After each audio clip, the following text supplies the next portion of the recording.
Now close your eyes and listen to the wind, that sharp northerly cutting through the narrows, roughening the water.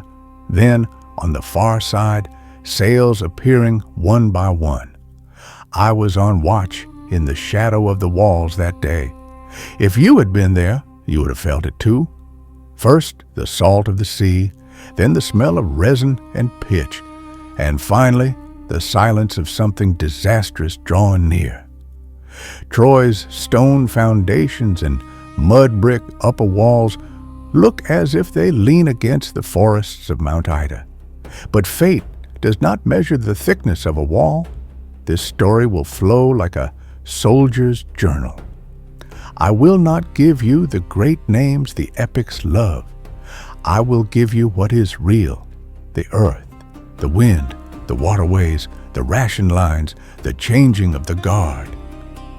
I will tell you which gate we went out of, in which valley we set an ambush, on which shore we counted ships, who came from which city, which caravan road was cut. Because what you call the Trojan War was not only spears colliding. It was a long siege shaped by geography, trade, alliances, and fear. If you're ready, come. Let's step inside the walls, then descend to the plain and feel the Hellespont wind on our faces. I will speak, and you will hear it as if you were beside me. Channel note: if you enjoy this story and want me to continue, don't forget to subscribe to the channel and like the video. For documentary-style stories like this, we need your support. Chapter 1. In the Shadow of the Walls, Troy's Land and the First Landing. Don't imagine Troy as a single dot on a map. Our city stood on the hinge between the wide plain of the Troad and the foothills of Mount Ida. To the south, Ida's dark forests rose, timber, game, and cover. To the north stretched the plain built from the silt of the Scamander and the Simoes, dust in summer, mud in winter. That plain is both blessing and death, because there is little to hide behind in open ground. The upper city was a fortified citadel on stone. Below were stables, storehouses, workshops, and crowded quarters. Our walls were heavy stone at the base, mud brick above. The walkway between towers lived all day with the sound of boots. The gate spoken of most was the Scaean Gate, facing west, because every rumor from the sea echoed there first. There were also gates opening north toward the plain. Raids went out through those, and the wounded often came back through them. On headlands overlooking the strait, we kept small watchtowers that could read the coastline. By day we signaled with smoke, by night with fire. 1 fire meant merchant ship, 2 meant armed fleet, 3 meant urgent. If the wind shifted or fog fell, news arrived late, so you learned to read the sea itself. When the north wind hardened, ships approached from wider water. When warm air pushed from the south, they crept close to shore.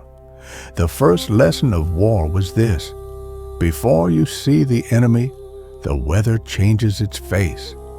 I was the second son of a family that claimed descent from Dardanus.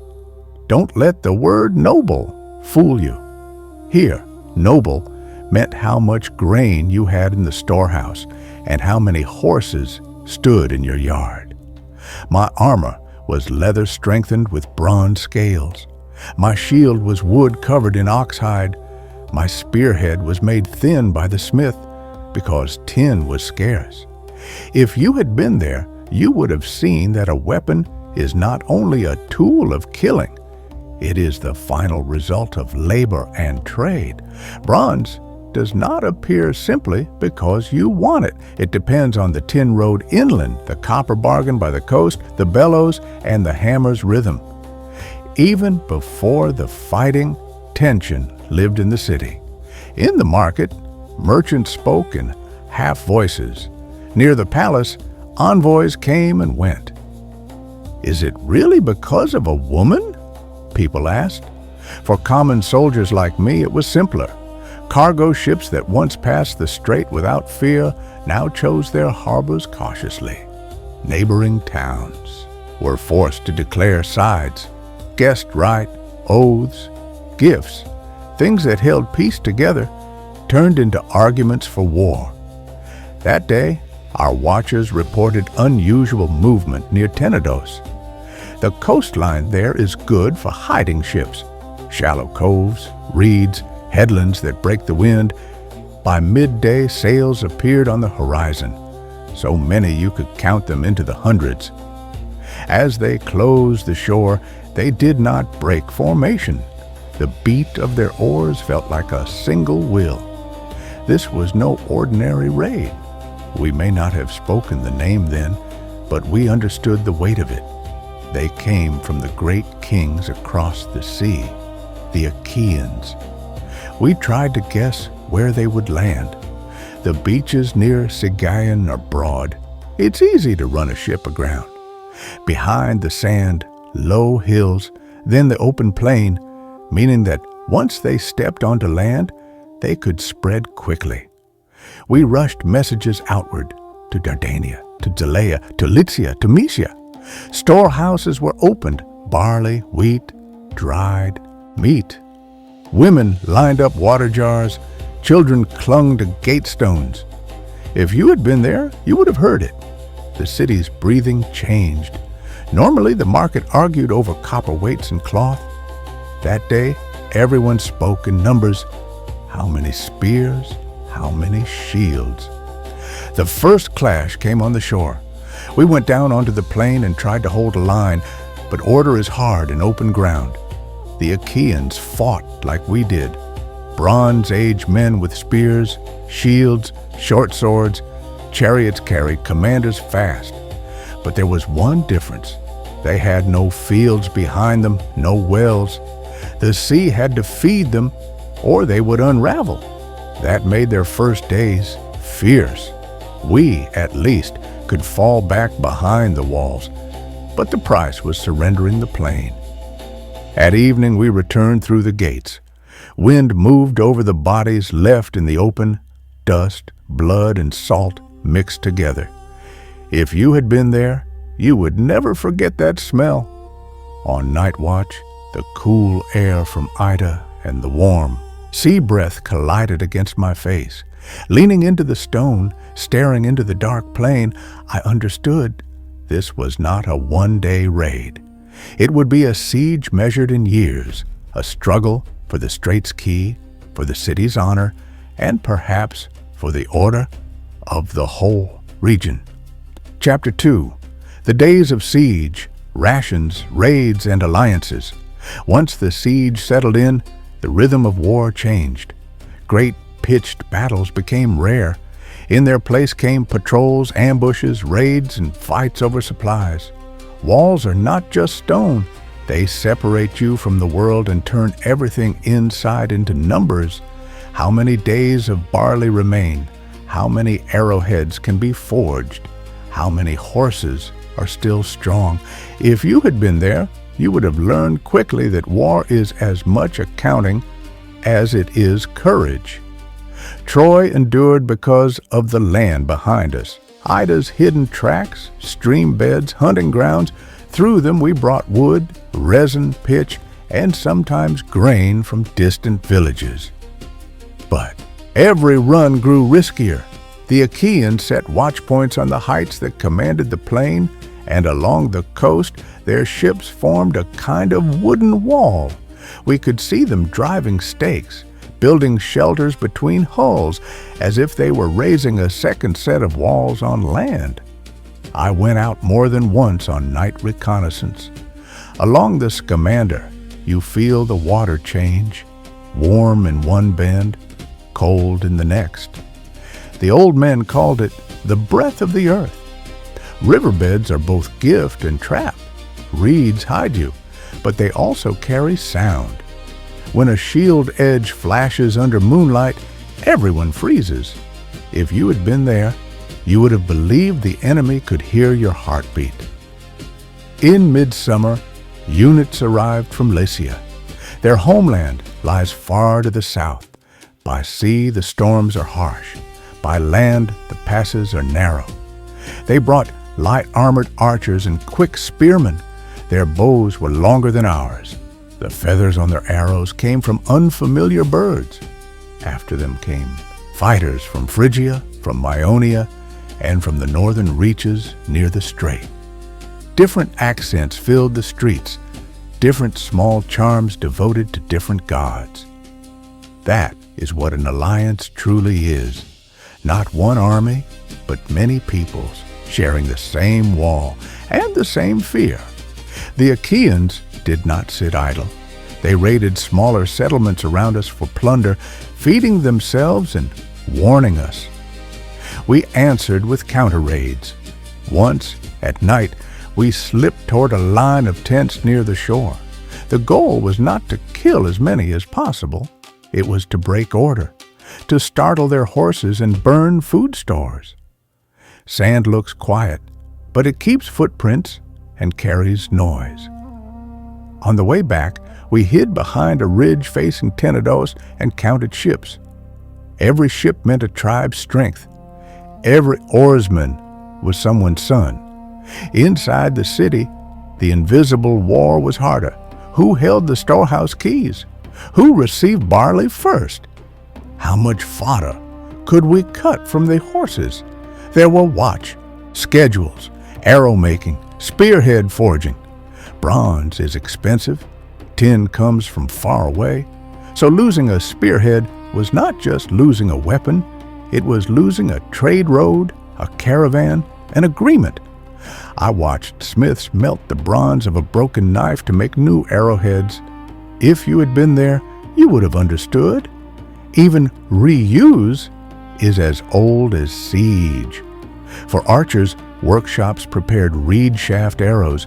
Heads were bronze or bone.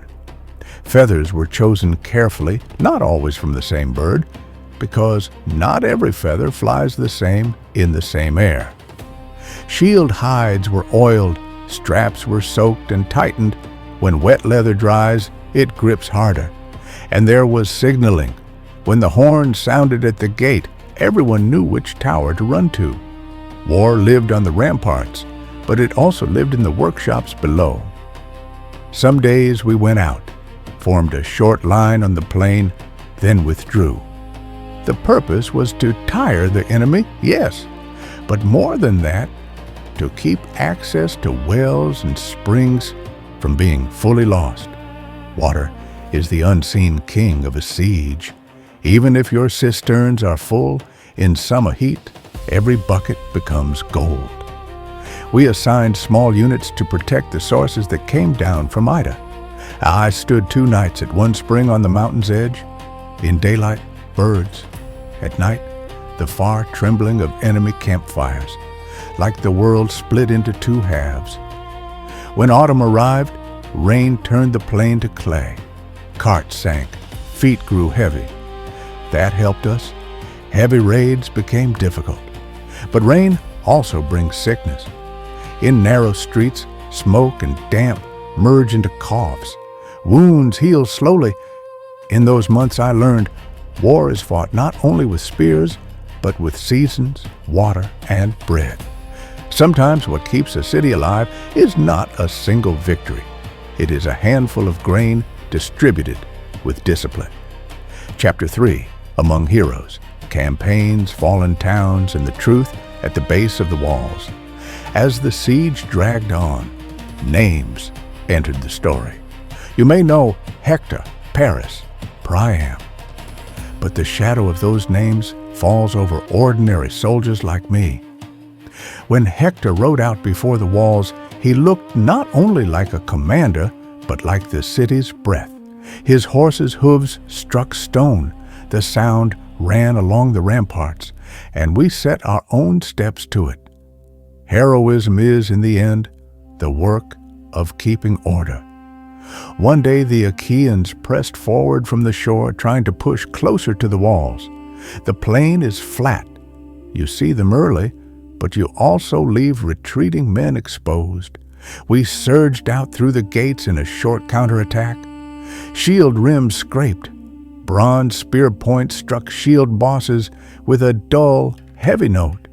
That sound hollows you out. A friend beside me took a blow and fell wounded above the knee. As I carried him back, I thought this: epics never show the wounded as weight. Real war does, and yet the wounded are the bond that keeps you from running. When you carry someone on your back, you look over your shoulder instead of fleeing, and there was disease, something the songs rarely love. Once, when the north wind blew, we smelled sharp smoke from the Scaean camp. Later, we understood. They were burning their dead. Fires had risen between tents. Some days, there was more funeral than battle.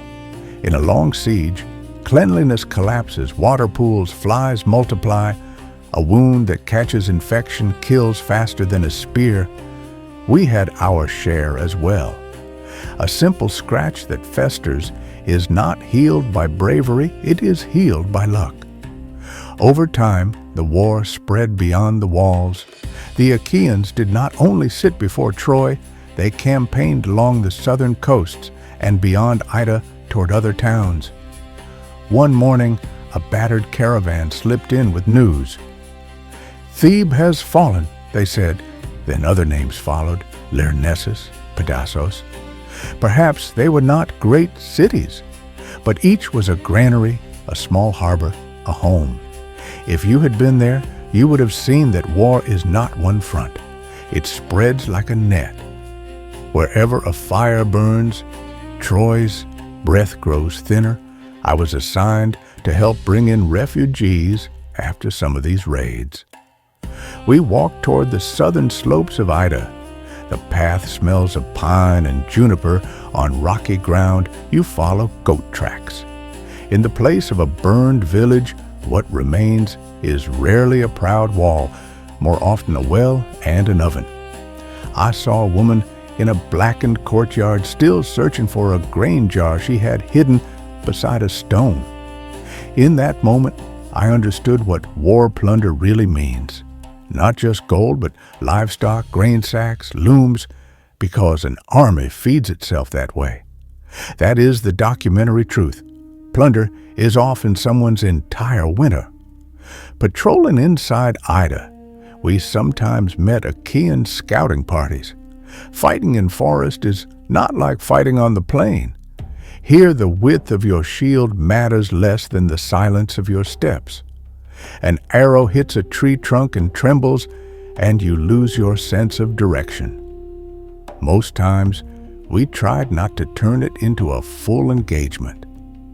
The goal was not glory. It was to keep the roots open. Those roots were how the city breathed. On one assignment, I spent days at a lookout near the strait. The Hellespont's current is strong. This narrow passage linking two seas is the lock of trade. In earlier years, bronze ingots, oil, wine, fine cloth, all gained value by passing under this wind. Now the same waterway had become a supply line of war. For the Achaeans, the sea meant bread. For us, the strait was survival itself. If you had been there, you would have realized how heavy that question was. Who controls passage beneath the simpler stories people tell? As losses increased, whispers grew inside the city. Funerals were held on stony ground beyond the inner fortification. Ceremonies lasted not according to love, but according to how much oil remained. Some days, while standing watch, we heard laments from below. That sound weakens even a soldier's wrist. In those days, I heard people speak quietly of something unthinkable, that even Hector could fall, and in a siege, rumor spreads faster than any runner. After one heavy clash, we returned exhausted. Fatigue is sharper than a blade. I sat on stone steps and looked out over the plain. In the dust haze, crows circled and descended. If you had been there, you would have felt how poorly the word victory fits that sight. In that dust lay the young of both sides. What remained was only the cold truth of the land. Chapter 4, The Wooden Shadow, Silence, the Horse, Night War, and the Roads of Escape. When I remember the final year, what comes first is silence. As if even the wind was careful, the Achaeans had not launched a major assault for some time. That could mean exhaustion, or it could mean a plan. Inside us were two voices: hope, we've endured, we can endure, and fear. If it has lasted this long, there will be deception. The most dangerous moment in a siege is not when the enemy attacks. It is when you begin to relax. That morning, a messenger ran in from the coast, breathless. "No ships," he said. The wooden forest that had lined the shore was gone in a single night. We climbed the walls and stared. The horizon was empty. Only Tenedos, a dark shape in the distance, remained. Some shouted, "They fled." Others muttered, "They're hiding." I looked at the sand. The marks left behind were not the marks of panic, but of an army withdrawing in order. If you had been there, you would have felt that thin thread of doubt woven into joy. And then we saw it, a massive wooden horse, as tall as a tower, its body built plank by plank, the raw smell of timber carried into the city by the wind. To build such a thing, you need skilled carpenters, plenty of wood, and time. Meaning, even while pretending to leave, they had been working. The joinery, the direction of the beams. These looked less like a monument and more like a structure made to keep a hollow space. I know the ground before our walls. Bringing it there was engineering in itself. Round logs as rollers, ropes to pull, stones laid so it wouldn't slip in mud. This was not a gift. It was the plan made visible. Arguments raged. "Bring it inside. Let it be a victory monument," many cried. "Burn it," a few insisted. My unease sharpened. If you had been there, you would have seen how dangerous a crowd's relief can become. In a siege, everyone wants one honest breath of peace, and sometimes that breath becomes a choke. In the end, the gates opened and the horse was hauled inside. As it scraped over the stone-paved streets, you didn't hear wheels. You heard wood groaning against rock. That night, the city lit celebration fires. Years of pressure were spilling out at once.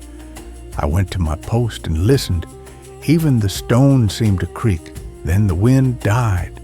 Smoke rose straight, an omen that the air had changed. And then, near a gate, I heard a fine sound of metal touching stone. You know that sound. A blade leaving a sheath, a hand testing a lock. A few breaths later, the shouting began. Night war is more brutal than day war. There is no formation, only bodies running toward noise. Fire makes shadows grow. Shadows multiply enemies. The Achaeans were not only the men who came out of the horse, they opened gates from within and let in forces waiting outside. While signal fires flared on the walls, people collided in the streets. If you had been there, you would have watched the city become a labyrinth in a single hour. I ran first to my family's courtyard. My mother was trying to leave without even setting down the water jar, because in siege time, water is life itself. I found my brother, threw a cloak over his shoulders. "To Ida," I said, "the back path." Escape from Troy is not into the plain. On the plain, you are caught. In the mountain, you can vanish. We cut through the narrow passages between houses, gaps left to prevent fire from leaping, and turned toward the foothills. I knew a track from hunting as a boy. First the olive trees, then scrub, then the leaf-thick forest. Before dawn, we were inside the mountain. Behind us, the city burned. Ahead was the dark timber. In Ida's shadow, footsteps on stone sound louder. No one speaks because speaking is capture. At one point, near the upper branches of the Scamander, we stopped on a small flat. Other fugitives emerged from the dark. A family from Dardania, a wounded man from Zelaya, a Lycian soldier. Our shared language was exhaustion. As daylight broke, I looked back from a ridge. Smoke spread across the Scamander plain. The straits wind carried ash toward the sea. Troy was turning in one night from a place into a story. But it did not end there. We tried to descend toward Antandros, where timber is dense, hiding places are many, and small boats can sometimes be found. Along the way, we passed burned farms and abandoned vineyards. The war had been eating the land long before it entered the walls. One evening, when we finally reached the coast, I could still make out Tenedos across the water. So that's it, I thought. Everything began under that island shadow. If you had been there, perhaps you would have fled the same way. Perhaps you would have died on the wall. Perhaps you would never have fought at all. But one thing is certain, geography shapes a person, and war shapes memory the same way. My memory was written by the wind's direction, the river's bends, the cold of gate stones. Let it reach your ears like that. Closing, if this narration brought you even a little closer to Troy's stones, Ida's scent, and the straits wind, don't forget to subscribe and like the video. Your support matters if I'm going to make the next part.